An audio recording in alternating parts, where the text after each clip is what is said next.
Beyond Fest with the Butthole Surfers performing on this stage, and now we get to bring another band out. I don't even know where we go from here. Let's just jump right into it. The two mad professor geniuses that came all the way from the past to the future to the present, from Toronto, Canada, Los Angeles. Please, a huge, huge, huge round of applause.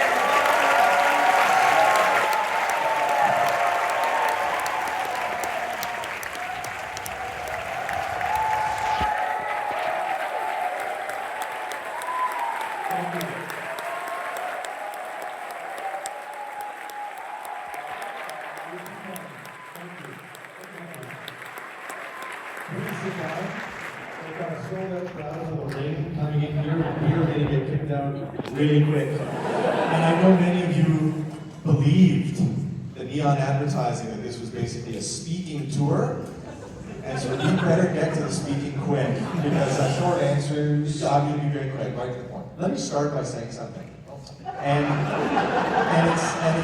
it's this, that I wanted to point out that I'm so happy you guys like this movie, and you should know that from Jay and I, really what all of this work that we've been doing since we were young has been, this is maybe too sincere to start this off with, but it has been a conversation with the work that we have been watching young people do out of California when we were, 18, 19, 20 years old. Specifically the people in this sort of region of your country.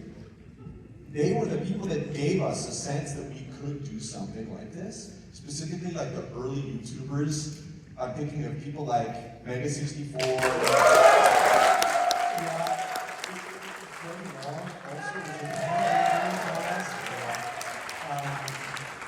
Channel 101, if anybody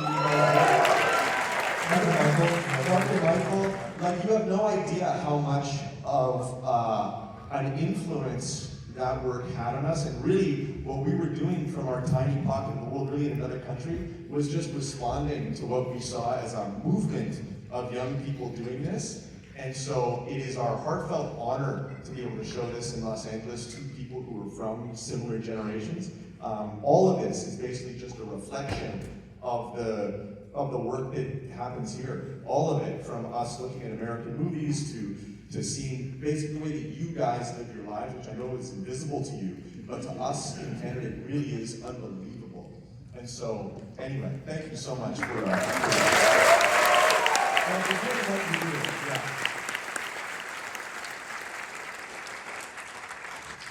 How did you make this film?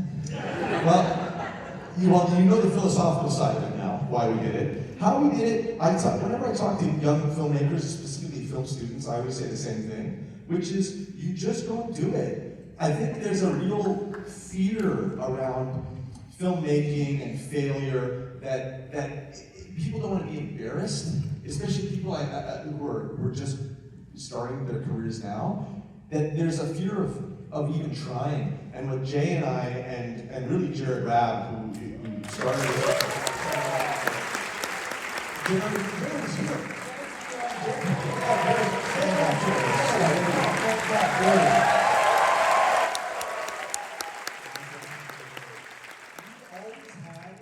the approach that we had when we were really young, which is, if you do things as a non-professional endeavor, then there really is no reason that you wouldn't do it. It's like telling a kid, like, why are you playing that way? It's in some ways, the way we view that question is in some ways absurd, because we're doing it because it's the only way to do work like this. And you know what's interesting is that we didn't change how we made this movie than the way we did the web series. It's the exact same format. We are firing from the hip. We don't have a script. We have an idea, and we go in there and we just try to figure it out without any high expectations. And then we early on recognized in our web series that, like, if we wear the same clothes, we can just go back and reshoot and watch something that doesn't work. And that was sort of the beginning of our process, where we just realized that rewriting and redoing things was such a privilege that most big productions don't get to do. And that's really how we've been able to sort of like iteratively get better at all aspects of filmmaking, and good writing is never out the gate. It's always being honest with our team and just going back in there and redoing it. I mean, it's what this movie was. It was a lot of shoot days, and it's a fun answer to that question to say that we didn't change this process at all, making a movie that's now on the big screen here, than just a stupid little websuit. You also don't see the things that didn't work. I think that is why it seems miraculous when you watch the finished film, is that there's 15 movies that we shot to make this one. And that really is a major part of doing something like this, to make it seem like it just came together haphazardly and these people are so stupid and things, they seem to fall backwards from plot point to plot point, and you only get that by way overshooting.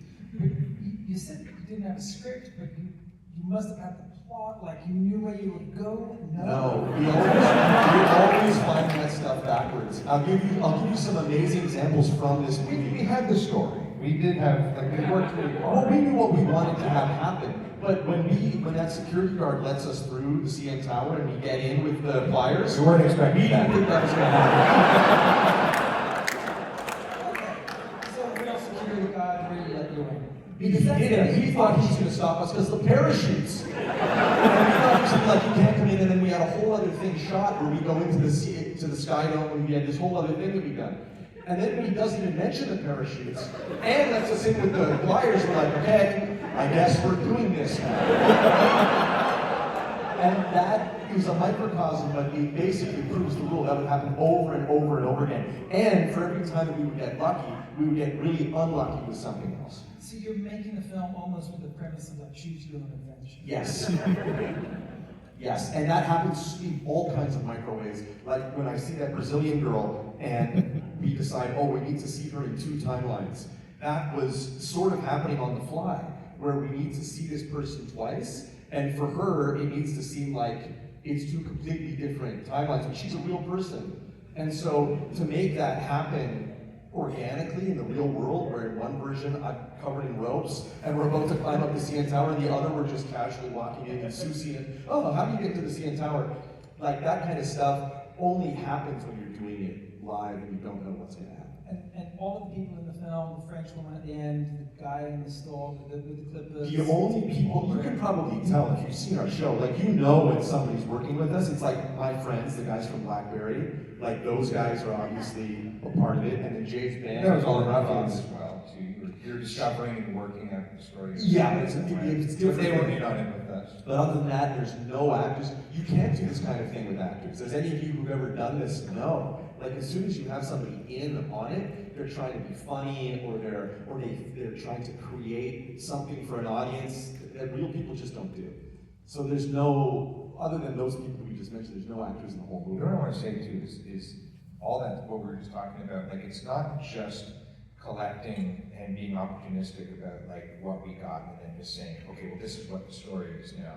We have so many different paths of how we shot, where sometimes something amazing happens, and something that in its own sort of scene, in its own boundaries, is so funny, and it absolutely destroys us that we have to cut it because it doesn't actually fit a greater picture, and we're very, we've become quite, what's the word, like, we're just like awful to ourselves, the fact that we will cut such gold. And I hope that at some point maybe we get, a prize people for that. a prize for that. Hopefully Some recognition. Yeah, hopefully one day people will acknowledge how diligent and severe we've been with ourselves. So do they still do Blu-ray with like featurettes? That's up to Neon, and honestly, they're not very interested in releasing this film. So.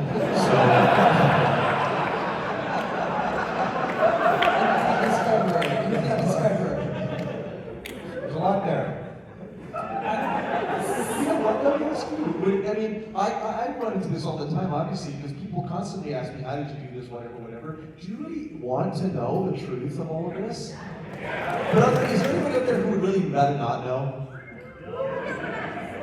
You all want to know. I'm gonna kill one bit of magic and then we'll throw it to the audience. But when you kill your band member, Well, he's dead.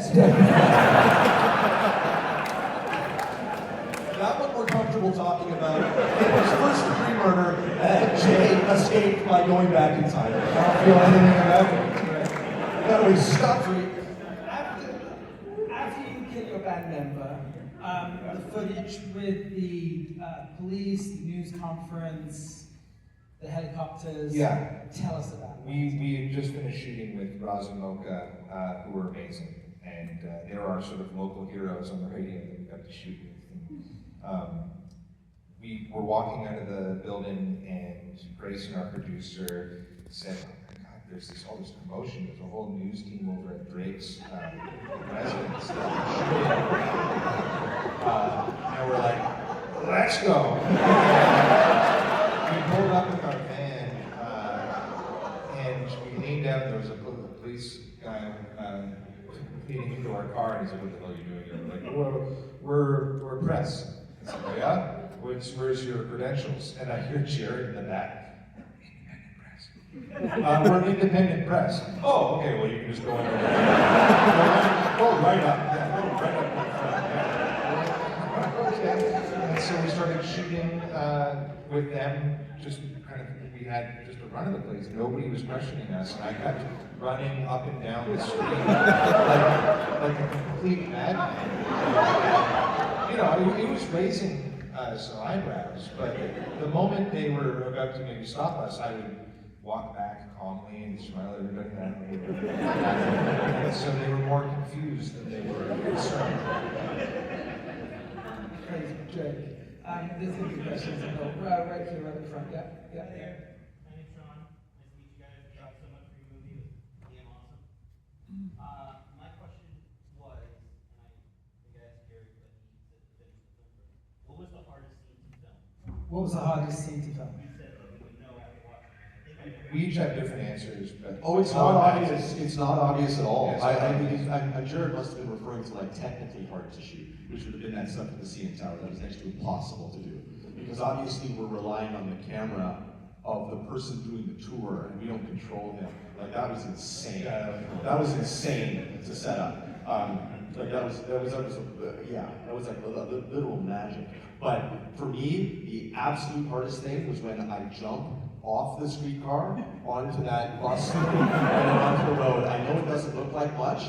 Those streetcars on top of them, they're like jagged electrical traps. And to get onto that thing and jump all in one cut and not get arrested. that was a tough one. We shot it was freezing cold. We decided the only way to do this is if we shoot it during the Taylor Swift concert because all the cops were busy. It's not a joke. Because we had to shoot it right at King and Spadina, which is a major intersection in Toronto. And what I was doing was insane. Like, I'm jumping off of a streetcar as it pulls in, and Jared's got to be in there to get the thing at the same time. We shot it like 10 times in a row. I've never been more angry. It was horrible. For me, it was anything that I had to act while driving that giant RV. Like, I thought that because we're making a fully quantified movie, like, that I'd have a stunt guy or pulled by a trailer or something, but we were just ripping through the city in this giant machine. And Jared is in the passenger seat saying, "Okay, Bird, look down at the time machine now. Look more at the time machine. Hold it. No, you're looking at the road. Don't worry. I'll tell you if you turn left or right." So no, I didn't get it. You're out of focus. I'm like, right, sick. And we never got pulled over driving that thing. And that may not seem crazy, but there was an earlier version of the movie where the RV in the plot gets cut in half. And so we had faked it like the whole back of the RV had been bisected and retaped. So it looked like a death trap, completely illegal. And it was like that we bought it from some family, sold it to us illegally, not road legal, driving it for weeks and weeks and We weeks. would drive by police officers and would definitely give us a look. Hey, wait. They would look and you could see them processing like, This I would be probably too much trouble. should Yeah. stop these guys. And we look in the rearview mirror, oh, we're good. Questions? Yes, waving right there, white pen. Yeah, I heard you in an interview, Matt, say early on, talking about the birth of this movie, that it originally was going to be like a road movie through America, inspired by Confederacy of Dunces. Can you talk about that version of the vision and how it ended up here? Sure. The film was originally intended to be a road movie informed by Confederacy of Dunces. The Confederacy of Dunces, if you don't know, is a legendarily cursed book. And every single time they try to turn it into a movie, something horrible happens. It's happened many, many times. And it happened to us. I had this great idea that we were going to go to New Orleans and basically beat by beat recreate Confederacy of Dunces. This is, by the way, you won this when we had the ideas floating around for what to do with the movie. I remember being like, we gotta do something like Bill and Ted, something time travel, and you were like, no, it's gotta be a road trip. That's totally apocryphal. That's Picture true. that happening. That is absolutely true. And when this did fail, I got my master plan because the editors were showing us the footage being like, this movie is sucking. And I said, what about the time travel plan? And that's when we wrote this movie. Yes, I turned to Jay and said, okay, so what should happen to this movie? And he went, Well, I have an idea for an idea. Yeah, I have an idea for an idea. The truth is, Confederacy of Dunces was never going to work. It was my birthday, and I wanted the Canadian government to pay for a bachelor party for me. And so we took about half the budget of this movie and drove all across the country, the United States, and we ate so much. Everyone gained. We were huge. And that's true, right? The Canadian government essentially paid for this film. Yeah, the entirety of the budget minus what we got from Elevation Pictures, which is our Canadian distributor, all came from the Canadian government. And I'll say that's the reason that we were able to make it the way that we did. Because it's very hard, I'm sure you can imagine, to pitch a studio something like this. They would be like, well, what do you mean? Because there's no feedback. Like, we have to be able to make that completely on our own, where we are in charge of when it's good enough, etc., etc. And so it's only because we made Blackberry before that we had the chance to do something like this. Because in our country, it's a small country, but we have a thriving government film program. So we were just in the right place at the right time. Okay, let's in the back. Yeah, gentlemen right there in the aisle. Yep, they're turning around. Yep. Was it always part of the plan to eventually get a film? You know, you had the web series, then you moved on to the show. Was there always a hope that Nirvana, the band, the show became the movie? Did you always want to make a movie? We had a couple ideas along the way. Yeah, but look, we would look, when you're making something with your friends, you'll talk about anything. I don't think any of us had a vision or thought that we ever would legitimately make a movie. No. So, and in fact, the credit all goes to the editors, Kurt Law and Bobby Upchurch. Bobby's American. Bobby Upchurch, young American man. They were the ones who kind of went through the web series and wrote the stuff that you see happening in 2008. It's not like we shot that stuff thinking, oh wow, when we're old men, we'll be able to really use this footage. Like the stuff of us saying, hey, do you think that guy looks like me? Like those are just happy coincidences that we then shot around, all of it. And I think a lot of people watch this movie and think, maybe not this part because you're all very sophisticated, but I think a lot of people watch it and assume that we used AI or that a lot of that is fake or that there's some kind of trick going on. The only trick is that like we're doing maybe some match cuts back and forth between the old us and the young us. We're not manipulating the young footage of us even a bit. It's a lot of, like with anything, even the old footage and the stuff that we sometimes get, it's sort of hard to believe, it's all just reverse engineering. That's kind of our little code. And that's just sort of like looking under the hood at a lot of the way that Nirvana band stuff happens, is that because we're able to be so malleable and we can change, we can just like turn on a dime based on what we're seeing or maybe what occurs or what footage we have, we'll just write to that. Which is different than, you know, a lot of people will write a script and that's what you have to keep as your target. Yes, thank you. Was that a contained laugh or something holding in a sneeze?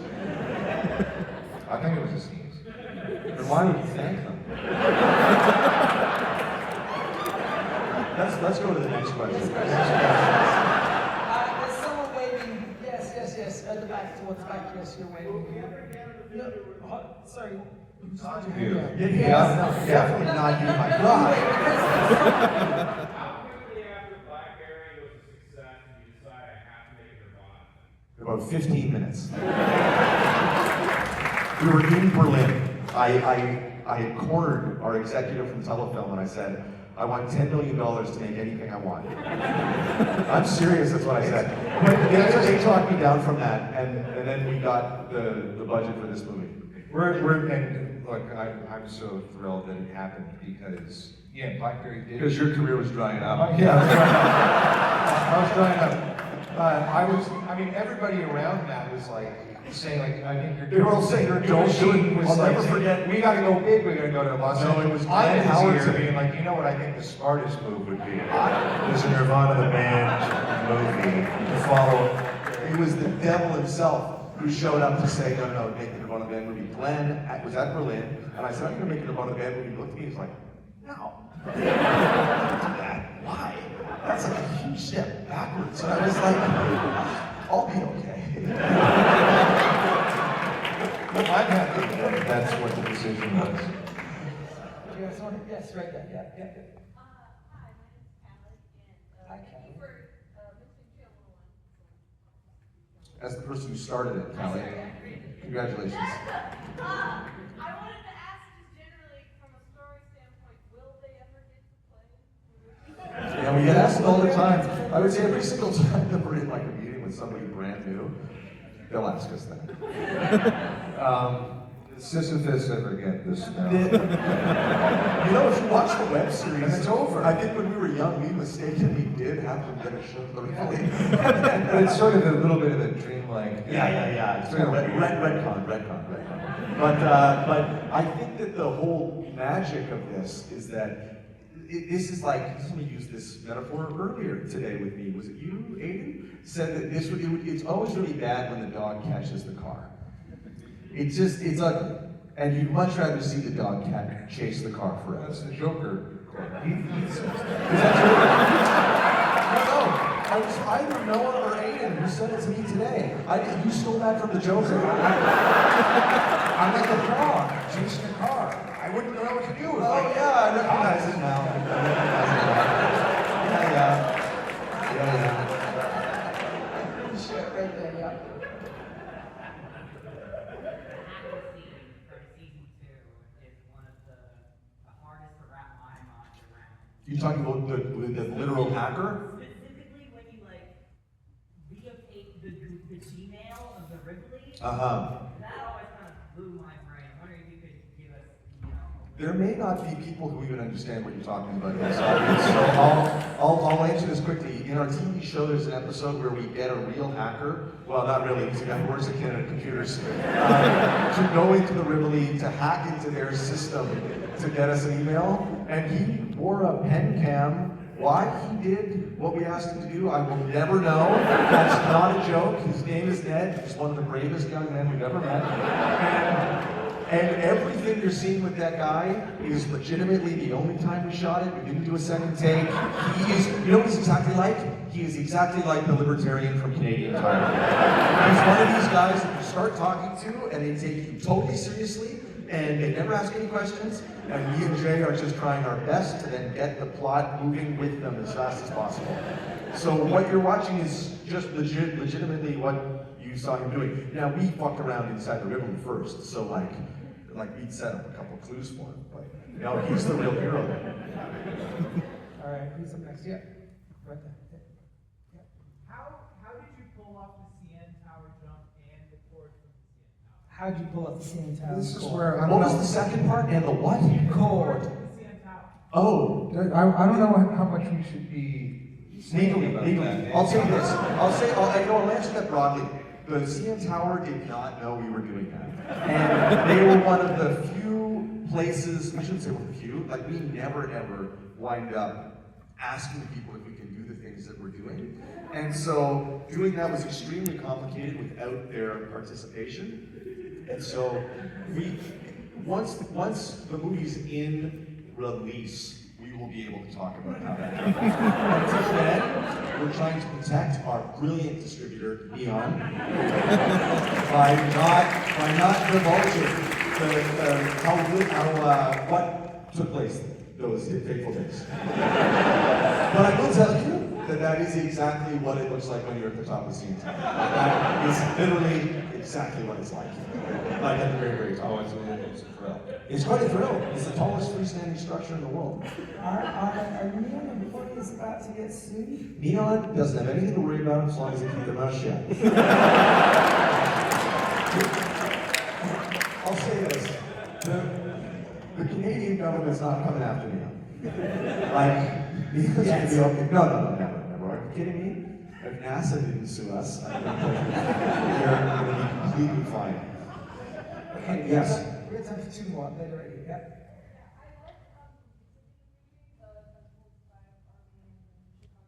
I thought you were going to say Jay's score. Right now, Jay's score. But those are two of my songs though that are in there. So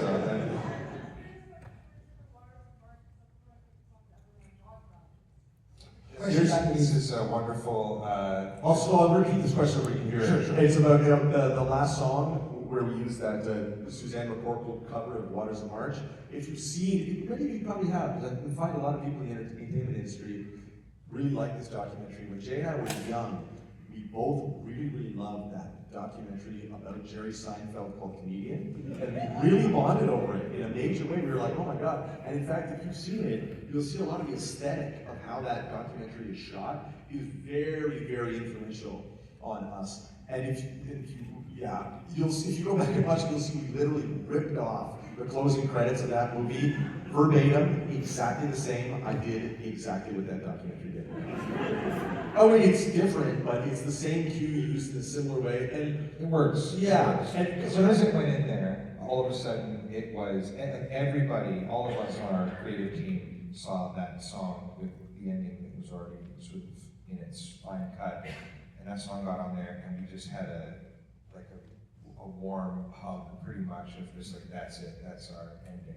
Actually, Bobby Kurt hated it. I was in the room. No, I was there. It happened in Goderich, Ontario. I did it in the middle of the night. I started crying. I was like, guys, you gotta see this thing. Like, this sucks. It was just me then, right? Jay really liked it. That's where it comes from. How could it be anything else? Yeah. Okay, last question. Make it about gentleman right there in the cap. So, this film is fantastic. I think you all are just incredible, inspiring creatives who really put in the love and passion to the work that you do.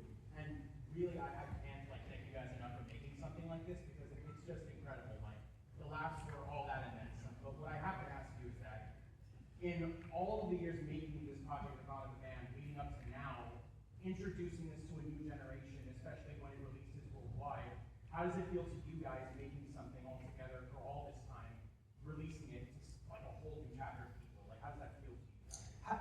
You've been living with Nirvana the band for so long, you've been making stuff for It's so a very long. nice question. Now you're about to introduce Nirvana the band, the show, to a whole new audience, new generation of audience. How does that make you feel?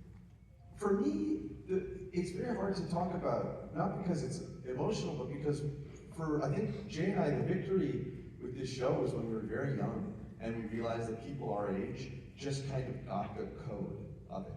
And there was very few people who got it, but the ones who did, it was like they were our friend. And most people, I'd say 99% of the people who would come in contact with it would almost be allergic to it. They'd be like, whatever this is stupid, and you guys are stupid for making it. And that was a pretty universal feeling that we would feel. But before this moment in my life, I really had a kind of angry young man syndrome where I felt really resentful and I hadn't done anything with myself, and it really weighed on me, even though I didn't realize it at the time. And it was the moment that was like one or two people from Toronto were like, oh, you make that web series, I really like it, that I just completely relaxed and kind of became my adult self. And so the idea that more people are seeing it now is really amazing, but it is not any different to me than realizing there were some people who got it originally, because there's something about when it works on Jay and I too. You won't meet two bigger fans of the show than Jay and I. And we talk about it as though we are just the same as you guys. We quote it. We're like, isn't it funny when Jay says this? And we laugh till we cry over the little things that these characters do and say to one another and the little adventures they get into. And we find ourselves in the exact same position that other people who love it And already. it goes back to what I was saying before, where like when we discovered, when we were young, that we wanted to make this, and we were sort of finding our footing with making it, we were just making it for ourselves. We didn't, I know it's hard to maybe believe, but like we really didn't intend to even share it. You know what I mean? Like we made it to maybe just show our immediate friend group that we were making this because it was inside and it was just for us. We're making anything that we each contributed to this. We were each other's audience. You know what I mean? So if Matt made an edit of, you know, the very first couple scenes together, he was showing an audience of one, and we were gauging off of how much we were just laughing. And that's how we were discovering things like, oh, look at this footage that we have of this person that we spoke to on the street. It's so wonderful how it zoomed in and caught a real moment of humanity from this person. And it's not mean, it's just real, and we laughed at that so much. But it's one of those age-old stories where you don't think about the audience. You think about just making it for your friends, and then you are so delighted when other people are just sort of like seeing that same thing you're seeing. That's why so many people come up to us and they say, like, it feels like you made that show for me. Like, I'm such a target for this, and we're like, oh, it's so special, but like, we are also akin to that. Like, you find your people that way when you're so unapologetically honest to yourself. You're not thinking about making a product for someone.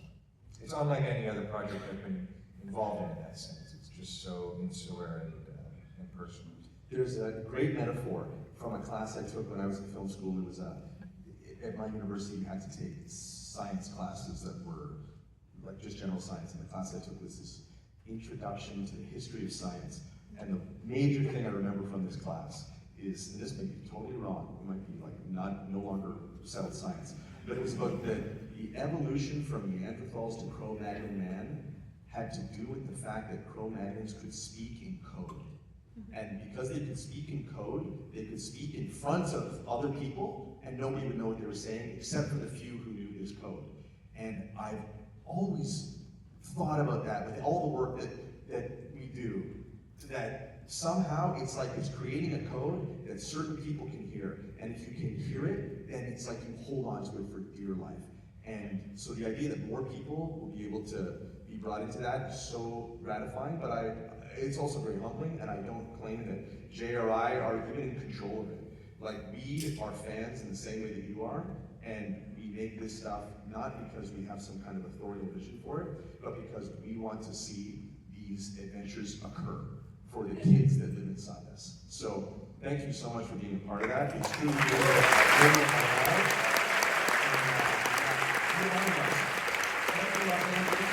Thank you.